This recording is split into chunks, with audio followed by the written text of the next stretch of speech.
right, fellas, here's your cut. Whoa. You said the job paid 3 times this. For me, not for you. And just how is this a mutually beneficial arrangement? You're breathing, aren't you? Rather generous considering the debt you owe me. What debt? Docking fees, port charges, gear, fuel, rations, and 20 cartons of Mantell mix?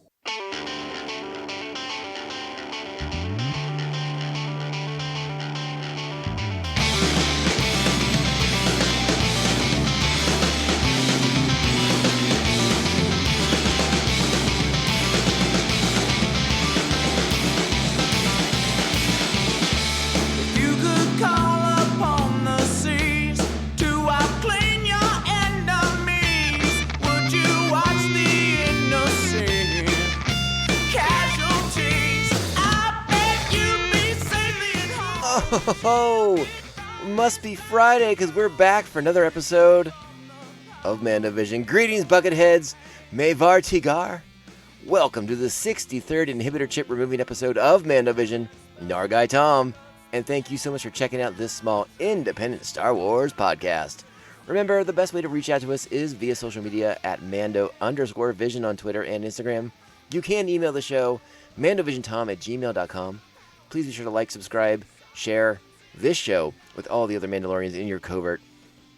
And if you happen to be on that Apple podcast and you can take the time to give us a sweet 5-star review, help us defeat the evil algorithm that sweeps across the galaxy and tries to put us under its boot heel, well, we appreciate it very, very much. Small independent shows like us need all the help we can get, and that is the easiest way to help a show like us out. Thank you so much for doing so.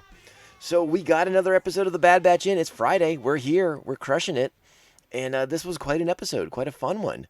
Before we get into it, before we do the show proper, I wanted to make mention, I think everyone's probably at this point has seen at least an excerpt or two from Ewan McGregor's interview where he's talking with our Mandalorian, our main Mando, Pedro Pascal, about what it was like, putting on the Jedi robe once again, assuming he wears it. To do the Obi-Wan Kenobi series for Disney Plus, and there's a lot of neat stuff coming out in that interview. Particularly of interest was Ewan talking about the feeling. He's been Obi-Wan Kenobi before, but he's never had to be part of. He never had to go up against the Empire, and so the sort of sinking back into his childhood as he saw a stormtrooper on set for the first time. There's a lot of really, really great fun stuff in there. Like I said, I'm sure we've all checked it out by now, but if you haven't and did want to make note of it, you can find it. It's pretty much everywhere. Just type in Ewan McGregor and Pedro Pascal, and you will find what is a lovely, lovely chat between the two actors, the two Star Wars actors themselves, the two stars of Disney Plus. There you go. Check that one out. Good stuff for us. All right, well, we are back to cover The Bad Batch. Episode 7 is today. We're going to get into it right now. Remember, you are in a spoiler-filled discussion. We're talking about all of it. We're not pulling any punches. We're getting into the nitty-gritty. And special shout-out. I wanted to take time to do a special shout-out before we get started with the show. I wanted to thank any new listeners who've come on board recently. As we've been doing our Bad Batch coverage, I wanted to take the time to say thank you so much for checking out the show. I hope you're enjoying it. I hope you are, again, doing that thing I said, liking, subscribing, and sharing the show with your friends. And make sure you're following us on social media too. That's the best way to engage with me. And I would love to hear from everybody who's checking the show out. Thank you so much for doing it. The show continues to grow, and I couldn't be more excited about that. So thank you all in advance, and eternal gratitude on that front. All right, let's get into it. It's time. Strap on your buckets. Let's go. Now, I like you boys, but I'm not running a charity here. You need a big score for us to be square. Like what? Like retrieving that tactical droid, but you bungled that up. I suggest you figure something out before you see my ugly side. That's not her ugly side? What was that, Goggles? So here we are, episode 7. This is Battle Scars. Its original air date is today. What is today? June 11th, 2021. And what a great day to air a new episode of Star Wars The Bad Batch. Our plot for the episode: as they traverse a decommissioned medical facility, the Batch encounter an unexpected threat. I think that's reasonable to say. I think that's very, very reasonable. Our director for this episode is Saul Ruiz. The episode is written by Jennifer Corbett. And again, Matt Mishnowitz is the story editor. Our cast, what a cast it is. It's always, D. Bradley Baker doing all the good work as the entire batch. I mean, he's like, what, 90% of the episode? 95% of the voice work on the show? No, probably not that much. There's a nice cast in this episode. Michelle Ang as Omega, Liam O'Brien is Bolo and the Scrapper, Rhea Perlman back as Sid, Sam Riegel is Ketch and the Vendor, and that's basically all we got. So this one really focused in on the batch in this episode, and let's just put it out there on Front Street. I was wrong last week. We talked about who the Martez sisters might have been on the Holocom with, and I like many people who will probably try to say that they thought otherwise. Today, I thought Bail Organa made the most amount of sense. But this makes plenty of sense too. Our good friend, Captain Rex himself, fresh off his own adventures escaping Order 66. And luckily for him, the Empire believes him dead, which is a pretty good place to be if you don't want to work for the Empire and you used to be a clone trooper, probably better to be, considered dead in their eyes. That's always a nice way to avoid all those Imperial entanglements. And the other thing for this episode that comes to fruition is what we were talking about last week, the inhibitor chip obviously acting up in Wrecker. We've been seeing the signs of it coming, and it reaches up ahead today. It comes to boiling to the surface in the worst possible way at the worst possible time. So the batch is finally forced to confront the inhibitor chip issue, which we've been talking about for 5 or 6 episodes now, where we knew the tech was supposed to be working on a detector, on a scanner, but that all kind of got shoved to the wayside when they started doing work for Sid. This episode starts with in the action, in the thick of it, in the Bad Batch's escape from one of their ops, and they are on the run from the Rokai, who they have stolen a interesting lizard from that Omega nicknames Ruby. And both the Rokai and this lizard that the batch has stolen, by all accounts, appear to be a new species, new alien species, and a new species of lizard. A lot of people online have been mentioning that the lizard kind of reminds them of the pangolin, and I got no argument with that. I will accept that. That sounds totally reasonable to me. But I like the fact that we open this episode at the end of one of their operations for Sid, instead of us going on like another little bit of a side quest to for the episode. We talked a little bit about that last week, how it felt like now was the time for the show to kind of like shift gears away from some of these side, I don't want to say side stories, that's not the right word, but they kind of been treading water to an extent. Now it's time for them to face something head on, something that they've been putting off, the inhibitor chips. And what better way to do it than for Captain Rex to return to the fold? And I love it. I love it, and I love his reaction to the fact that the Bad Batch doesn't seem to, they haven't really dealt with the inhibitor chip issue and how they need to. So let's go ahead and check that part out right now. Captain, it's been a while, boys. Where have you been, Rex? That's a long story. All right, so that was just the introduction, the sort of reunion, and Rex kind of fills in the blanks for him about what happened with him and Ahsoka when Order 66 went through, and how he was able to make his way away from the Empire. That was a really bad sentence. I am so sorry. I will do better. But here's the part where we queue up and hear them talk about the inhibitor chip issue. Rex very concerned that the batch hasn't dealt with this. Here it is. It's just a headache. Which are becoming more frequent.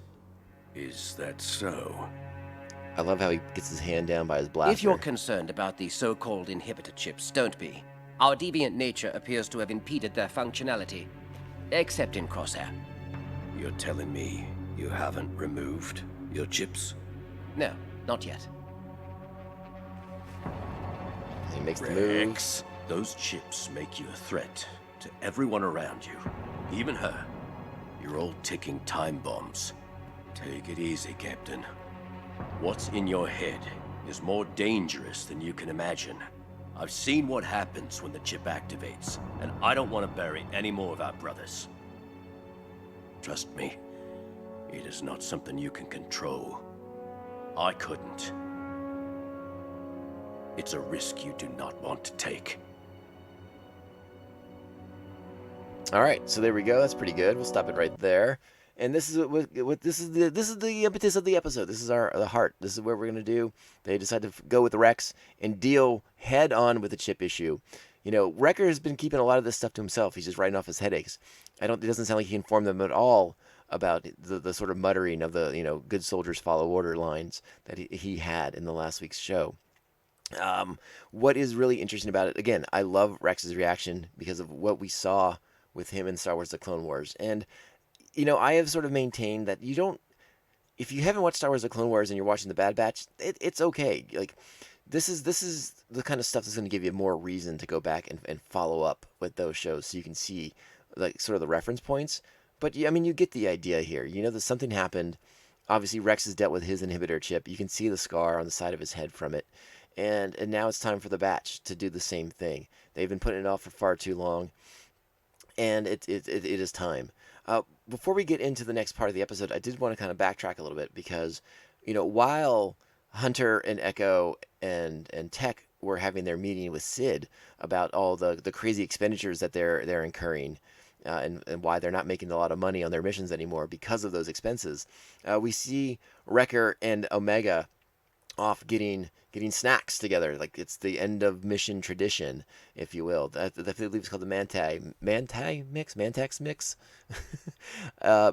It's really a cute scene between the two characters. I love the sort of big brother relationship that is developed between Wrecker and Omega. I think it's a really fun little what do I want to call it? Just a little element to the show. And I'm sorry, it's Mantel Mix. Mantel Mix. I got that. I knew I wasn't right, so I had to go through the notes while I was talking. Excuse me, my goodness. So that takes us to the next part of the episode. Time to deal with the inhibitor chips. Again, this is something they've been putting off for far too long.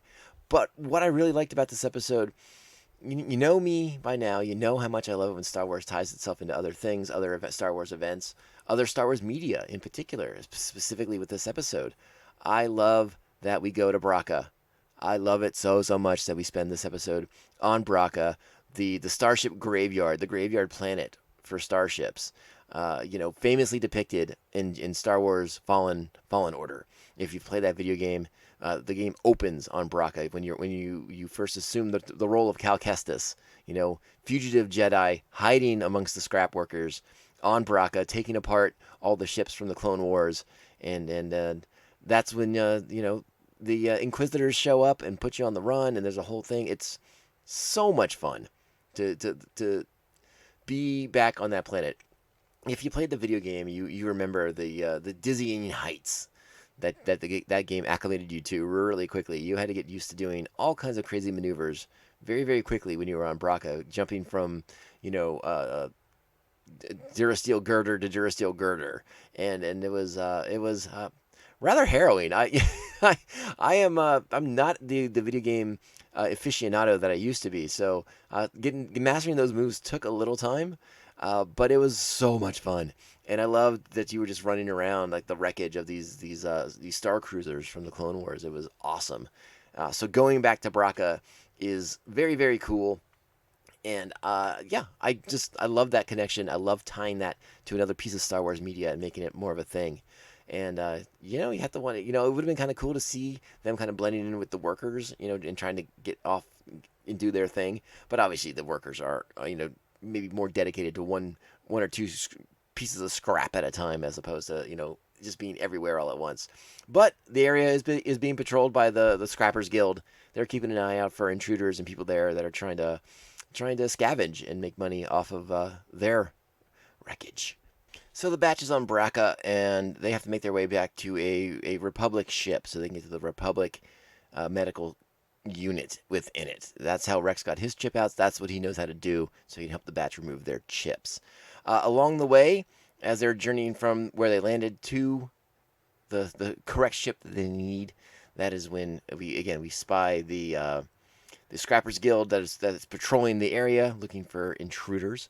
And we also get to see, as they get close to the ship, there's a water level and Hunter senses something in that water beneath the surface there, and warns the team to stay away, don't get in the water, don't go below the surface. So of course we get to a part where they have to traverse a canyon in the wreckage. And they have to get from one side to the other. They string a rope across, and they're going to come across. We know that Wrecker doesn't like heights, and he's a big dude. So, yeah, it rips, and he's falling right to the water. And that is when the creature makes its presence known. Now, I have not been able to 100% confirm this, but I did. My thought when I first saw it, and my thought to this moment until someone tells me otherwise, is that's a Dianoga, right? That's got to be. It's got to be the classic Dianoga creature, the creature from the trash compactor in the Death Star in Episode 4, New Hope, right? Are we all thinking the same thing? Again, if you got a different idea, if you know something I don't know yet, reach out. Let me know. Social media, email. I gave you all the numbers, all the names, all the addresses, all the stuff you need to tell me that I'm wrong and I'm a dope. Come after me. It's all good. But at this moment in time, as I record this podcast, I have not seen anything correcting me that it's not a Dianoga. So we're gonna proceed with the thought that it is, and if it is, I think that's really cool. I'm really excited to see that. Kind of makes sense, right? Like a Dianoga hanging around in a trash compactor on the Death Star. Why not have one hanging around on this scrap planet for broken down, decommissioned battleships?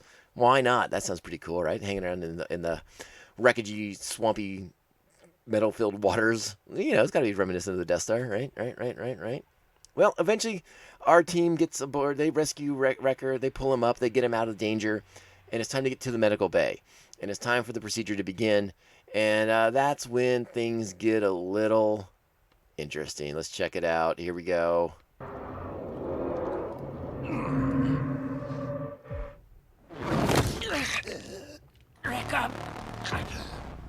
You're in direct violation of Order 66.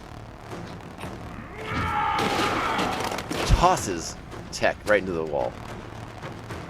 Ricker?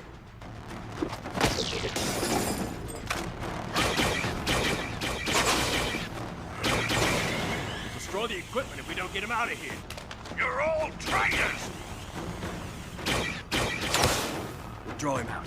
Omega, stay with Tech. All right, there's a really fun scene, a really fun sequence, and it's a little scary to see how dark Wrecker goes and how dark he gets. Just like how all life kind of like drains out of him as he turns into like the Terminator almost, and just becomes like this programmed automaton. And Wrecker is a character who we know he is a big, loud, boisterous character, and he's full of like this sort of like youthful energy, and I think that's why he and Omega connect so well. And to see him just kind of go stone faced, and just to see all that emotion that he usually carries in his face go away, that is a shocking moment. And Kevin Kinnear with his amazing score, the way the music kicks in and turns there is almost Terminator-esque. Just fascinating. It's so great. It was a really powerful sequence. And then, obviously the batch is not going to open fire and try to kill their brother. They have to try and get to him and de-escalate him.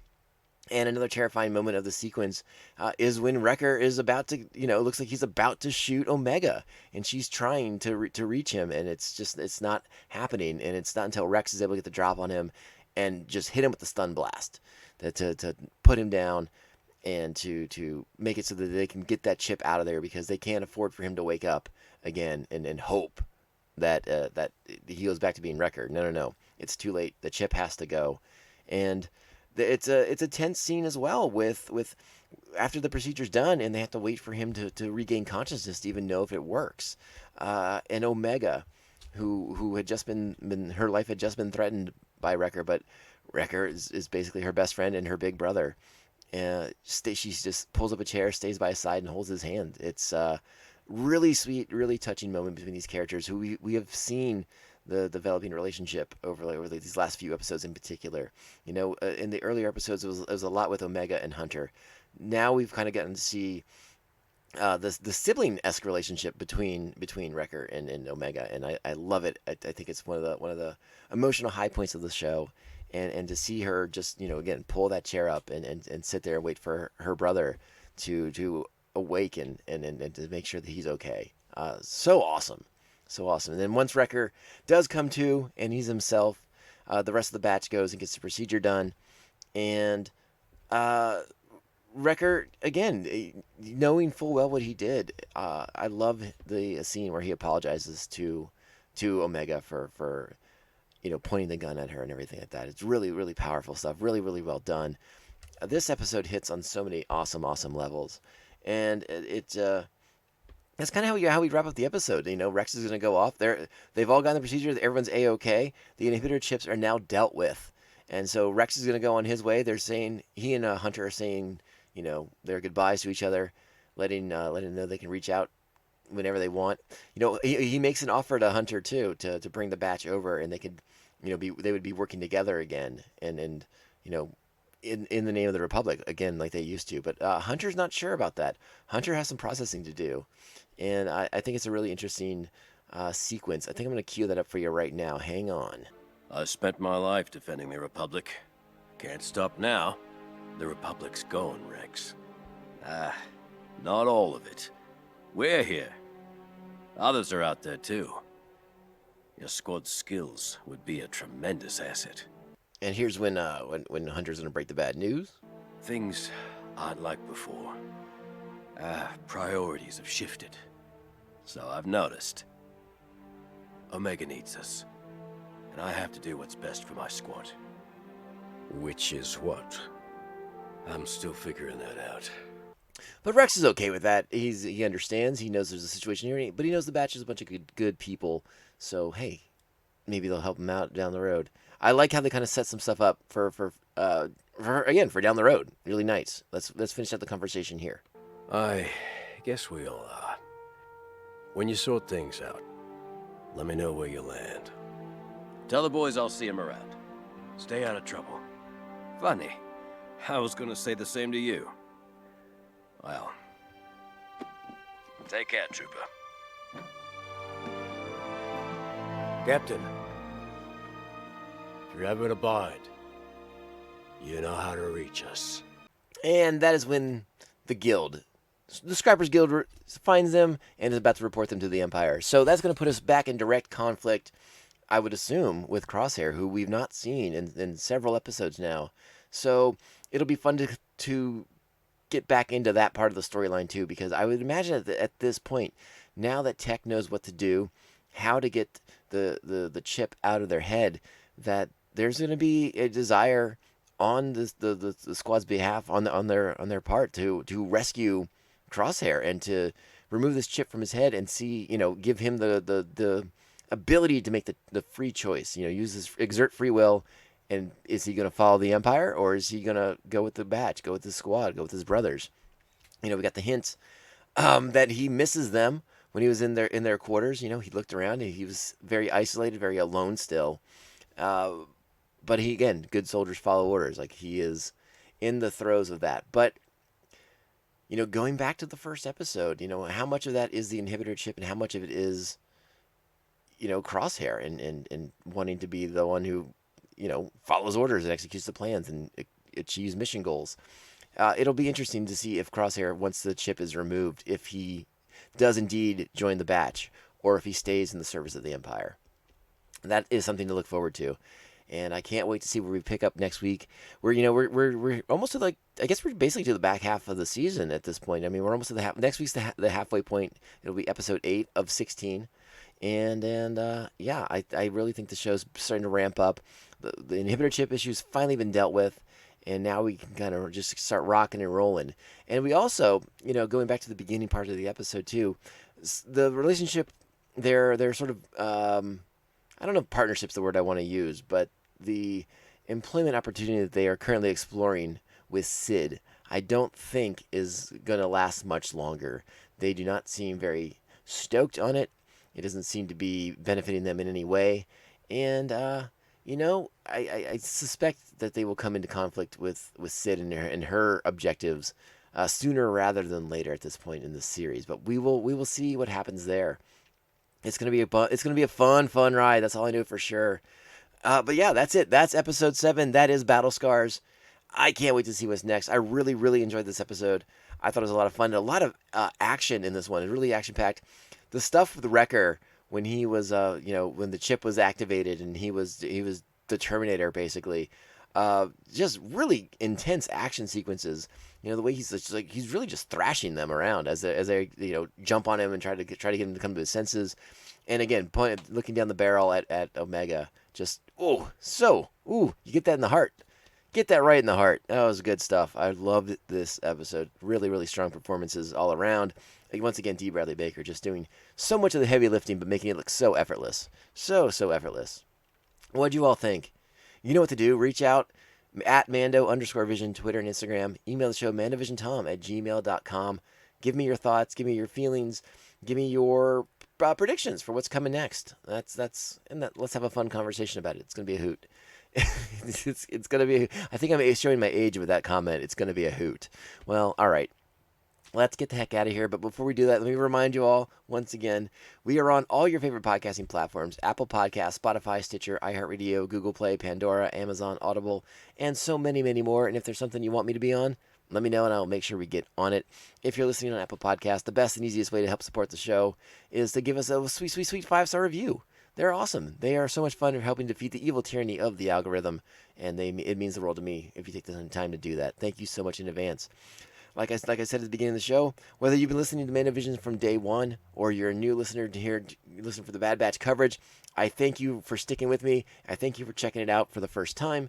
I love knowing that more and more people are finding the show and presumably coming back for more. That's always really exciting. That's the most exciting part of the show. When I do look at the numbers, I'm like, ooh, look, a little spike here, a little spike there, and I'm like, oh, that's exciting. It makes me happy because I love Star Wars, and I love talking about Star Wars. And there's so much Star Wars to talk about, and Star Wars coming up to talk about. It's going to be a blast. There's so many things that I want to do on the podcast, but oh man, I can't record it every single day of the week, though that would be fun. But yeah, we got big plans. We got a lot to do, and stick with us. It's going to be a lot of fun. We're going to do some really fun explorations into the Star Wars galaxy. Let's get out of here. My name is Tom. This is the Mandovision podcast. And as you know, this podcast can only end one way. And this is the way. This is the way. This is the way. This is the way.